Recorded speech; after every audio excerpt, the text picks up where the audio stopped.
हिजाज की आंधी episode number 3। मुअर्रिख इब्न इसहाक लिखते हैं, मरवान बिन उस्मान ने मुझे बताया था कि रसूल आखिरी मर्ज में मुब्तला थी। आपने वफात से 2-3 रोज पहले उम्मे बशर इल-बाराह से, जब वो आपके पास बैठी थीं, फरमाया था, उम्मे बशर, मैं आज भी अपने जिस्म में उस जहर का इसर महसूस कर रहा हूं जो इस यहूदिन ने गोश्त में मिलाया था।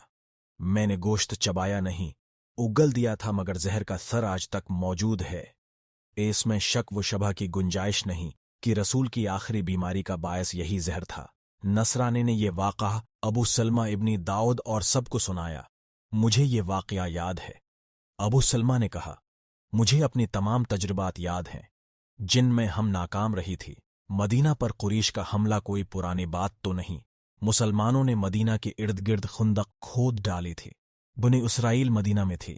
उन्होंने मोहम्मद को अपनी वफादारी का यकीन दिला रखा था और मुसलमान उन पर एतिमाद करते थे। हमने उस एतिमाद से फायदा उठाने की ठान ली। मुसलमानों ने अपने औरतों को और बच्चों को एक किल्लानुमा मकान में इकट्ठा कर लिया था।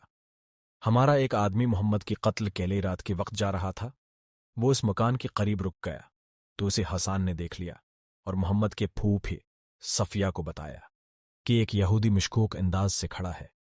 वो बनो कुरैज़ा का आदमी था। उसके पास बरछी थी। सफिया एक डंडा लेकर बाहर निकले और अकब से उस आदमी के करीब जाकर ललकारा। हमारे आदमी ने घूम कर देखा और सफिया पर वार करने के लिए बरछी ताने, मगर सफिया ने फौरन उसके सिर पर डंडा मारा। वो तीव्रा कर गिरा। सफिया ने डंडी की जरबों से उसकी खोपड़ी कुचल डाली। हमने तो उन मुसलमानों पर जो मदीना में खंदक के अंदर की तरफ रात को सोई या बैठी हुई थी हमला करने की भी सोची थी, लेकिन इस आदमी की कत्ल से ये राज खुल गया कि हमारी नीयत ठीक नहीं। उसका नतीजा ये हुआ कि मोहम्मद के हुक्म से यहूदियों को कत्ल कर दिया गया।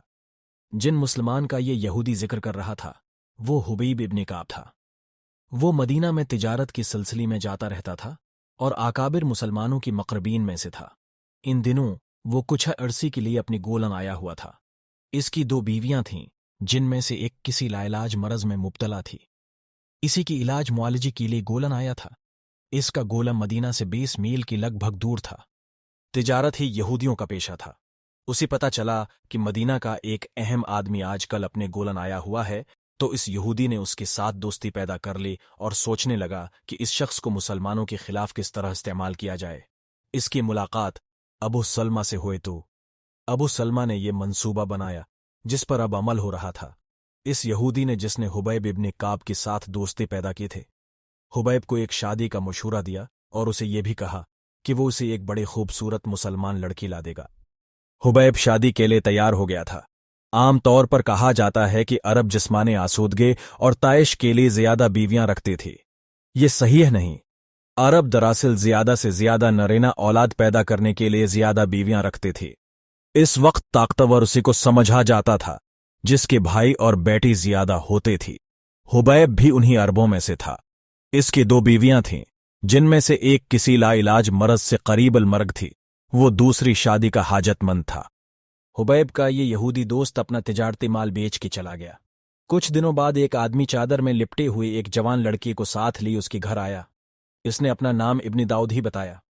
इस जमाने में अरब की नसरानियों, यहूदियों और मुसलमानों के नाम एक जैसे ही हुआ करती थी। इब्न दाऊद ने कुछ यहूदी ताजरों का हवाला दिया। मैं बहुत ही गरीब और लुटा पिटा आदमी हूं। इब्न दाऊद ने कहा, मैंने इस्लाम कबूल कर लिया है। मेरे कबीले ने इस्लाम कबूल करने पर मुझे मारा पेटा और लूट भी लिया है और कबीले से निकाल भी दिया है। बड़ी मुश्किल से अपनी इस बेटी को वहां से छुपा कर लाया हूं। तुम्हारा दोस्त मेरा भी दोस्त है। मैं तो उसके यहां पनाह लिए हुई था। उसने मुझे बताया है कि तुम्हें एक बीवी की जरूरत है। मैं अपनी बेटी को तुम्हारे पास लाया हूं। मैं मुस्लिम हूं। मुझ पर एक कर्म तो ये करो कि मेरी बेटी को अपनी अक़द में ले लो और मुझे मदीना में कहीं नौकरी दिलवा दो, ख्वाहिया किसी सरदार के गुलामी में हो। अगर अपनी लिश्कर में भर्ती करा दो तो सारी उम्र दुआएं दूंगा। Subscribe now and press the bell icon. Never miss an update.